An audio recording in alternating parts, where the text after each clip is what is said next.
اس نے گھر سے بھاگنے کا بڑا فیصلہ کر لیا تھا۔ فیصلے سے اپنے بوائے فرینڈ کو آگاہ کیا۔ وہ خوشی سے چلایا، یہ ہوئی نہ محبت، گھر سے بھاگنے کے لیے پچھلی رات کا وقت طے پا گیا۔ وہ چوری چھپی اپنے چند ضروری کپڑے اور چھوٹی موٹی چیزیں بیگ میں پیک کر کے مقررہ وقت کا بے چینی سے انتظار کرنے لگی۔ اس دوران بوائے فرینڈ کی کال آ گئی۔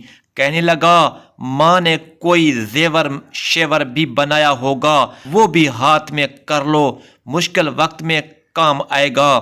اچھا کچھ کرتی ہوں۔ اسے پتا تھا کہ ماں نے اس کے لیے سونے کے زیورات بنا رکھے ہیں۔ وہ ماں کے کمرے سے زیورات نکالنے کی ترکیب سوچنے لگی۔ وقت بہت کم تھا۔ وہ جیسے ہی ماں کے کمرے کی طرف بڑھی، ماں کمرے کا دروازہ کھول کر باہر آ گئیں۔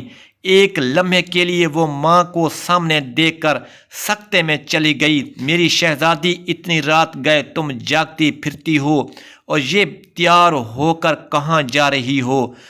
وہ ہی تو بتانے آ رہی تھی، رات لیٹ فون آیا تھا، یونیورسٹی والوں نے ایمرجنسی کچھ کام سے بلایا ہے، میری کچھ دوست بھی جا رہی ہیں، آپ سو رہی تھی، ڈسٹرب نہ ہوں اس لیے آپ کو اس وقت نہیں بتایا۔ اس نے خود کو سنبھالتے ہوئے جھوٹ گھڑ دیا تھا۔ اچھا تم میرے کمرے میں ہی بیٹھو، میں تمہارے لیے کچھ بنا کر لاتی ہوں۔ ماں کچن میں چلی گئی۔ وہ ماں کے کمرے میں داخل ہوئی۔ بہت اچھا موقع مل گیا ہے، اس نے یہ سوچتے ہوئے جلدی سے پیٹی کا دروازہ کھولا تو سب سے پہلے اس کی نظر اپنے لیے بنے لال رنگ کے بہت پیارے لہنگے پر پڑی جو اس کی ماں نے خاص طور پر شادی والے دن کے لیے اس کی پسند سے بنوایا تھا۔ ماں اکثر کہتی رہتی تھی، جب میری بیٹی اسے پہن کر دلہن بنے گی شہزادی لگے گی۔ شہزادی ایک سے بڑھ کر ایک اچھا سوٹ، بہترین بستر، dinner set, TV set اور نہ جانے کیا کیا سامنے آ رہا تھا۔ بہت سی قیمتی اور خوبصورت چیزیں تو ایسی تھیں جو ماں نے چوری چوری بنا رکھی تھیں، جس کا علم اسے آج ہو رہا تھا۔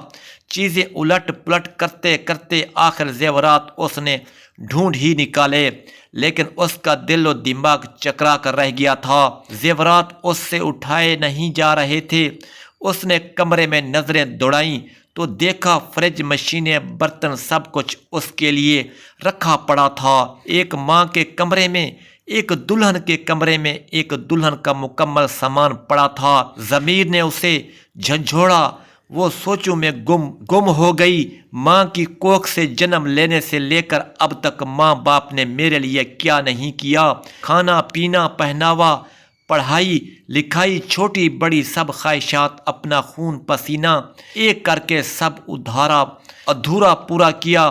میرے اگلے گھر کا سامان تک بنا دیا، اور میں بے فیض بے وفا کیا کرنے جا رہی ہوں؟ مار کر اپنے ماں باپ کو خود مرنے جا رہی ہوں۔ محبت کا سمندر گھر میں ہے اور میں محبت کا دریا سر کرنے جا رہی ہوں۔ اس کی آنکھیں بھیگ چکی تھیں۔ اسے اپنی اعلیٰ تعلیم، اپنی حماقتوں پہ خوب رونا آ رہا تھا۔ اس دوران ماں آ گئیں۔ یہ لو میری شہزادی، اپنا پسندیدہ پراٹھا کھاؤ، اتنا سفر ہے یونیورسٹی کا۔ میری شہزادی کو بھوک لگ جاتی، ویسے بھی آخری دفعہ یونیورسٹی جا رہی ہوں، سکول سے لے کر کالج یونیورسٹی تیری ماں نے آج تک تجھے بغیر ناشتے کے نہیں بھیجا۔ آج اگر تو بغیر ناشتے کے چلی جاتی تو تیری ماں کو مرتے دم تک اس بات کا دکھ رہتا۔ ماں کی بات سن کر بے اختیار وہ ماں کے گلے لگ کر پھوٹ پھوٹ کر رونے لگی۔